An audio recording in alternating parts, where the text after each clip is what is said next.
Hello everyone, আসসালামু আলাইকুম। কেমন আছো সবাই? আশা করছি যে যেখান থেকে আজকের ব্লগ দেখছো সবাই ভালো আছো। আলহামদুলিল্লাহ আমিও ভালো আছি। মারুফাস কিচেন ব্লগ থেকে আমি মারুফা। আজকের দিনটা শুরু করেছি খুব সুন্দর একটা মুহূর্ত দিয়ে। মেয়ের স্কুলে বন্ধুদের দেওয়ার জন্য ছোট ছোট গিফট নিয়ে ওর বাবা কিন্তু আজকে ওর জন্য একটা সুন্দর সারপ্রাইজ প্ল্যান করেছিল। যদিও ও জানতো, তবুও হঠাৎ করে প্রাইজগুলো আসায় ও কিন্তু ভীষণ খুশি।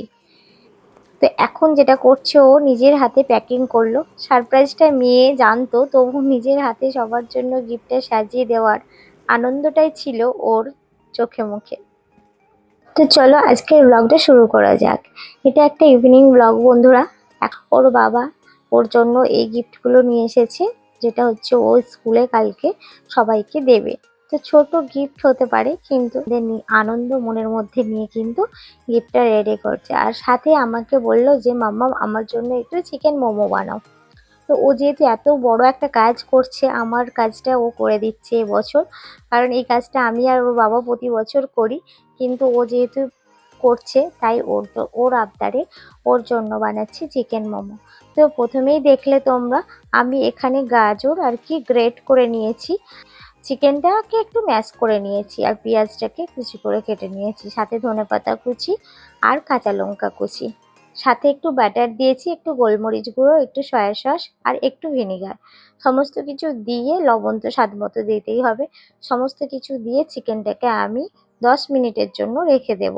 এটা যদি আধা ঘন্টা 1 ঘন্টা রাখা হয় ভালো, কিন্তু আমার হাতে অত সময় নেই, সেই জন্য আমি 10 থেকে 15 মিনিট এটাকে রেস্টে রাখবো।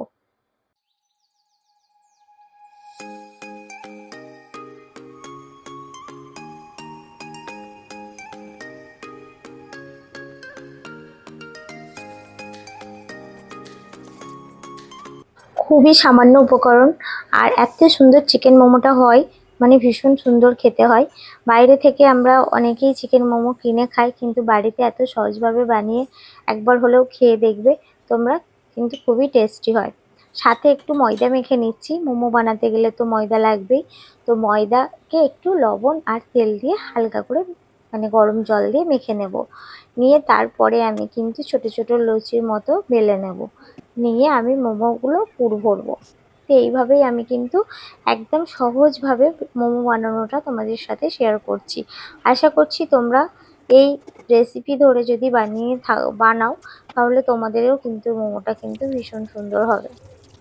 তো ময়দাটা মেখে আমি কিছুক্ষণ রেখে দিচ্ছি, দিয়ে তারপরে ময়দাটাও মেখে প্রায় 10 মিনিটের মতো রেখে দিয়েছিলাম।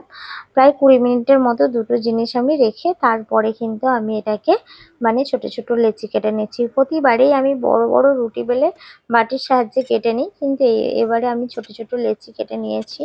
নিয়ে দেখো, যেইভাবে পিঠের আমরা পুর ভরি ওইভাবেই ভরে আমি যে ডিজাইনটা পারি সেটা তৈরি করে নিচ্ছি।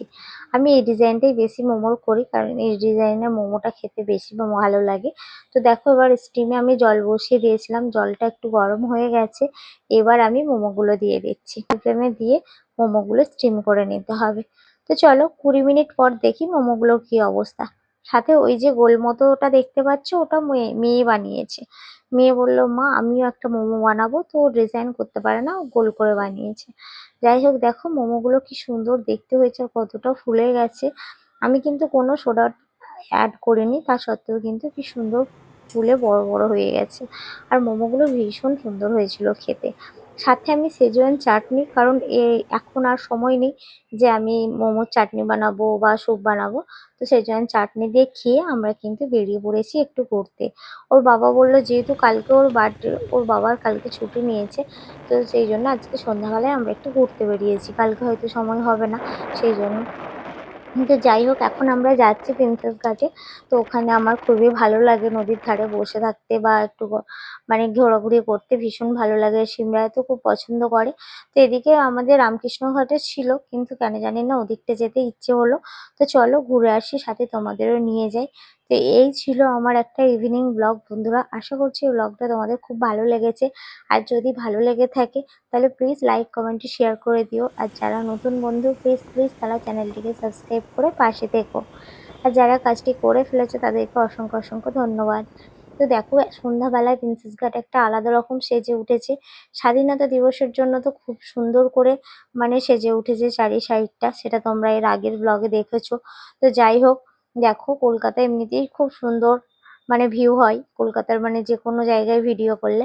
তো যাই হোক এই ভিউটাও কিন্তু বেস্ট ছিল। তো চলো এরই সাথে সাথে আজকের ব্লগটা এই পর্যন্ত রাখি। সবাই ভালো থেকো, সুস্থ থেকো। দেখা হবে আবার একটি নতুন ব্লগের সাথে। তো এখন আমরা বাড়ি যাচ্ছি বন্ধুরা, সবাই নিজের খেয়াল রেখো আর ভালো থেকো। আল্লাহ হাফেজ। আসসালামু আলাইকুম ওয়া রাহমাতুল্লাহি ওয়া বারাকাতুহু।